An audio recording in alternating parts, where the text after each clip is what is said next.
नमस्कार विद्यार्थी मित्रांनो, स्वागत आहे तुमचं आपल्या यूट्यूब चॅनलवर।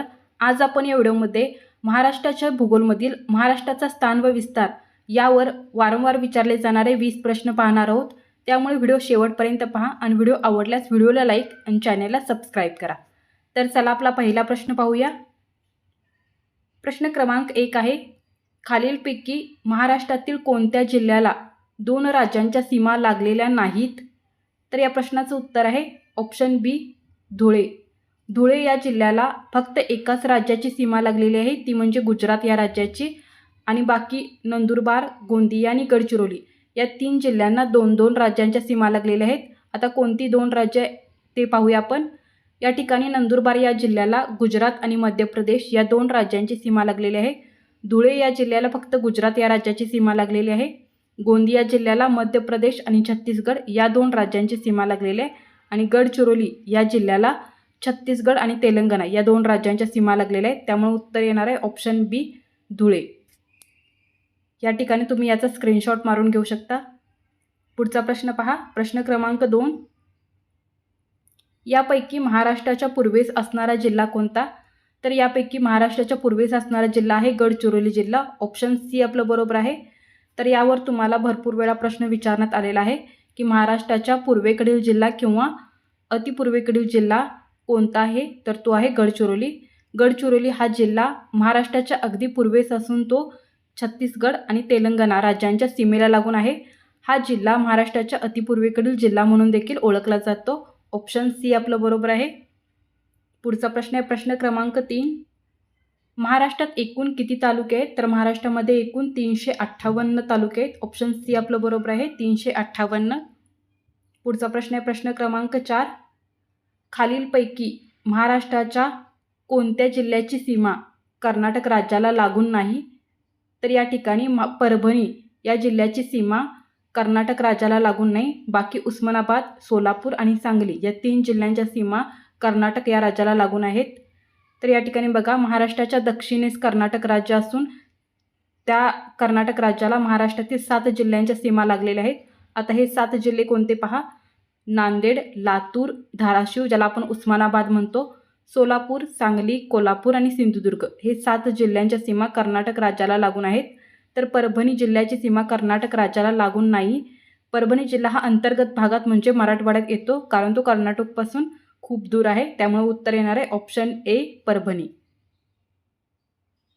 पुढचा प्रश्न पहा, प्रश्न क्रमांक 5, खालीलपैकी कोणत्या जिल्ह्याची सीमा ही नाशिक जिल्ह्याच्या सीमेला लागून नाही? तर नाशिक जिल्ह्याच्या सीमेला लागून नसलेला जिल्हा आहे ऑप्शन बी, नंदुरबार। ऑप्शन बी आपलं बरोबर आहे। तर या ठिकाणी तुम्ही नकाशामध्ये पाहू शकता, या ठिकाणी इथं आहे आपलं नाशिक, त्याच्यानंतर इथे आहे पालघर, पालघरच्या खाली आहे ठाणे, त्याच्यानंतर धुळेच्या थोडंसं पुढे आहे जळगाव, जळगावची सुद्धा सीमा नाशिक जिल्ह्याला लागून आहे। फक्त नंदुरबार हा जो जिल्हा आहे तो काय आहे, नाशिक जिल्ह्याला लागून नाही। त्यामुळे उत्तर येणार आहे ऑप्शन बी, नंदुरबार।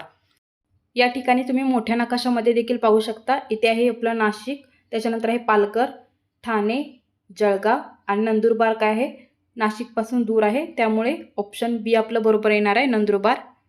पुढचा प्रश्न पहा, प्रश्न क्रमांक 6, भारतातील खालीलपैकी कोणत्या राज्यातून कर्कवृत्त जात नाही? तर भारतातील महाराष्ट्र या राज्यातून कर्कवृत्त जात नाही।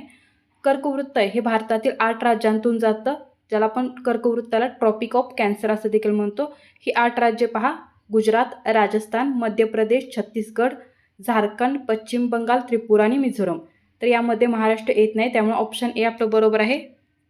पुढचा प्रश्न आहे प्रश्न क्रमांक 7, देशाच्या शहरांची स्थिती डावीकडून उजवीकडे या क्रमाने योग्य विकल्प निवडायचा आहे। तर तो विकल्प आहे ऑप्शन बी, पहिल्यांदा कोल्हापूर, त्याच्यानंतर सोलापूर, अकोला आणि नांदेड ही डावीकडून उजवीकडे शहरांची स्थिती आहे। तुम्ही नकाशामध्ये देखील पाहू शकता,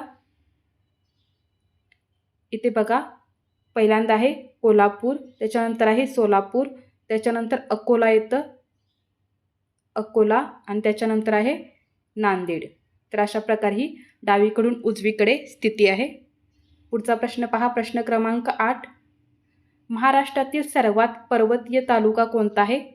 तर महाराष्ट्रातील सर्वात पर्वतीय तालुका आहे भामरागड। ऑप्शन डी बरोबर आहे। भामरागड हा तालुका गडचिरोली जिल्ह्यात असून या भागात भामरागडाच्या डोंगररांगा, घनदाट जंगल, इंद्रावती नदीचा प्रदेश देखील आहे. या भामरागडाचं वैशिष्ट्य पाहायला गेलं तर येथील परिसर हा निसर्गमय आणि डोंगराळ आदिवासी भाग आहे. त्याचबरोबर या ठिकाणी माडी या गोंड या जमात प्रामुख्याने तिथे राहत्याली आपल्याला पाहायला भेटतं. ऑप्शन डी याचं प्रश्नाचं उत्तर आहे भामरागड. प्रश्न 9 पहा. महाराष्ट्र राज्याचे भौगोलिक क्षेत्रफळ डॅश डॅश चौरस किलोमीटर असून भारताच्या डॅश डॅश टक्के क्षेत्र व्यापलेले आहे. तर या प्रश्नाचं उत्तर आहे ऑप्शन ए. महाराष्ट्र राज्याचे भौगोलिक क्षेत्रफळ 3,07,713 चौरस किलोमीटर असून भारताच्या 9.36% क्षेत्र व्यापलेले आहे. ऑप्शन ए आपलं बरोबर आहे. पुढचा प्रश्न आहे प्रश्न क्रमांक 10. महाराष्ट्राचा रेखांशीय विस्तार डॅश डॅश ते डॅश डॅश आहे. तर या प्रश्नाचं उत्तर आहे ऑप्शन सी. ऑप्शन सी आपलं बरोबर आहे. पुढचा प्रश्न पहा प्रश्न क्रमांक 11. खालीलपैकी कोणते राज्य महाराष्ट्राच्या आग्नेयेस आहे. तर महाराष्ट्राच्या आग्नेयेस आहे तेलंगणा राज्य. ऑप्शन बी बरोबर आहे. इथे बघू शकता तुम्ही, इथं आहे महाराष्ट्र आणि महाराष्ट्राच्या आग्नेयेस आहे तेलंगणा राज्य. इथे तुम्ही मोठ्या नकाशामध्ये देखील पाहू शकता. इथं आहे आपलं महाराष्ट्र, त्या ठिकाणी त्याच्या आग्नेयेला आहे तेलंगणा. प्रश्न क्रमांक 12 पहा. महाराष्ट्र राज्याची पूर्व पश्चिम लांबी डॅश डॅश किमी आहे. तर महाराष्ट्र राज्याची पूर्व पश्चिम लांबी ही 801 किलोमीटर आहे. तुम्हाला या तिन्हीवर प्रश्न विचारला गेलेला आहे, त्यामुळे हे महत्त्वाचं आहे. महाराष्ट्र राज्याची पूर्व पश्चिम लांबी विचारली तर ती आहे सुमारे 800 किलोमीटर. उत्तर दक्षिण लांबी विचारली तर ती आहे 720 किलोमीटर. आणि जर क्षेत्रफळ विचारलं तर ते आहे 3,07,713 चौरस किलोमीटर. हे तिन्ही महत्त्वाचे पॉईंट्स आहेत. पुढचा प्रश्न आहे प्रश्न क्रमांक 13. जालना जिल्ह्याला डॅश डॅश या जिल्ह्यांची सीमा नाही. तर या प्रश्नाचं उत्तर आहे ऑप्शन डी धाराशिव. आता या ठिकाणी नकाशामध्ये बघा, इथे आहे जालना, त्याच्यानंतर इथे आहे बीड, त्याच्या पुढे आहे परभणी आणि इथं आहे बुलढाणा जिल्हा. इथे अक्षर ते बुलढाणा हे नाव गेलेलं आहे, तर ते तुम्ही लक्षात ठेवायचं. आणि इथं आहे उस्मानाबाद, म्हणजे उस्मानाबाद जालन्यापासून खूप दूर आहे, त्यामुळे उस्मानाबाद किंवा ज्याला आपण धाराशिव देखील म्हणतो, तर त्याची जी सीमा आहे ती जालना जिल्ह्याला लागून नाही आहे. ऑप्शन डी आपलं बरोबर आहे. तुम्ही मोठ्या नकाशामध्ये देखील पाहू शकता. इथे बघा, इथे बुलढाणा आहे, इथे जालना आहे, इथे बीड आहे, इथं परभणी आहे आणि या ठिकाणी उस्मानाबाद ज्याला आपण धाराशिव देखील म्हणतो. तर उत्तर आपलं येणार आहे धाराशिव. प्रश्न क्रमांक 14 पहा. खालीलपैकी कोणत्या जिल्ह्याची सीमारेषा मध्य प्रदेश राज्याशी संलग्न नाही आहे. तर ते आहे वाशिम जिल्हा. तर मध्य प्रदेश राज्य इथे आहे बघा, आणि वाशिम जिल्हा कुठं आहे, वाशिम जिल्हा, तर या ठिकाणी इथं वाशिम आहे. तर वाशिम जिल्हा हा मध्य प्रदेश राज्यापासून खूप दूर आहे, त्यामुळे ऑप्शन डी आपलं येणार आहे.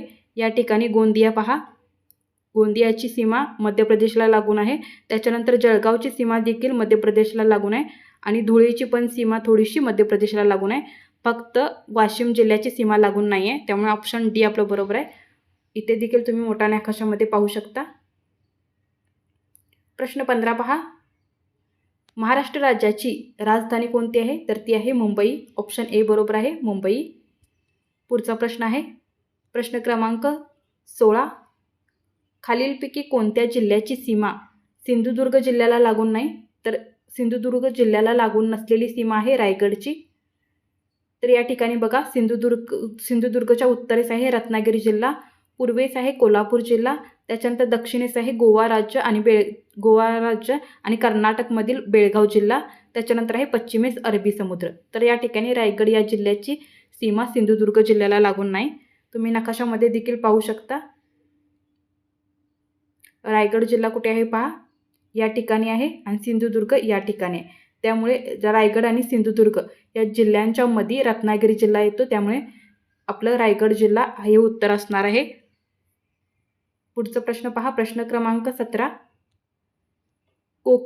कोकणाची उत्तर व दक्षिण सीमा अनुक्रमे कोणत्या खाड्याने निश्चित केली आहे ते सांगायचं आहे. तर याचं उत्तर आहे डहाणूची व तेरेखोलची खाडी. ऑप्शन ए बरोबर आहे.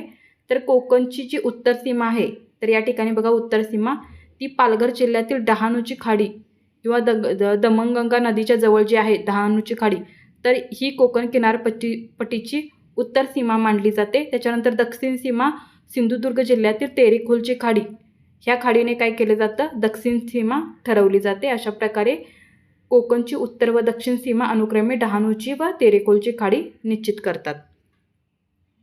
प्रश्न क्रमांक 18 पहा. महाराष्ट्र राज्य कोणत्या गोलार्धात स्थित आहे? तर महाराष्ट्र राज्य हे उत्तर व पूर्व गोलार्धात स्थित आहे आणि आपला भारत पण उत्तर आणि पूर्व गोलार्धातच येतो. ऑप्शन बी आपलं बरोबर आहे. पुढचा प्रश्न आहे प्रश्न क्रमांक 19. महाराष्ट्राच्या उत्तरेस कोणते राज्य आहे? तर महाराष्ट्राच्या उत्तरेस मध्य प्रदेश राज्य आहे. ऑप्शन सी बरोबर आहे. इथे नकाशामध्ये तुम्ही पाहू शकता, हा आपल्या महाराष्ट्राचा नकाशा आहे आणि महाराष्ट्राच्या उत्तरेस आहे मध्य प्रदेश राज्य. प्रश्न क्रमांक 20. महाराष्ट्राच्या पश्चिमेस कोणता समुद्र आहे? तर महाराष्ट्राच्या पश्चिमेस अरबी समुद्र आहे. ऑप्शन सी बरोबर आहे. जर तुम्हाला याची PDF पाहिजे असेल तर खाली टेलिग्राम चॅनलची लिंक दिलेली आहे, तिथे तुम्हाला याची PDF भेटेल.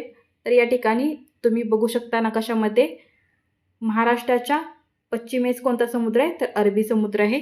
तर धन्यवाद विद्यार्थी मित्रांनो. अशा प्रकारे आज आपण महाराष्ट्राच्या भूगोलमधील महाराष्ट्राचं स्थान आणि विस्तार यावर वारंवार विचारले जाणारे 20 प्रश्न पाहिलेले आहेत. जर तुम्हाला हा व्हिडिओ आवडला असेल आणि असेच व्हिडिओ पाहिजे असतील तर या चॅनेलला सबस्क्राईब नक्की करा. धन्यवाद.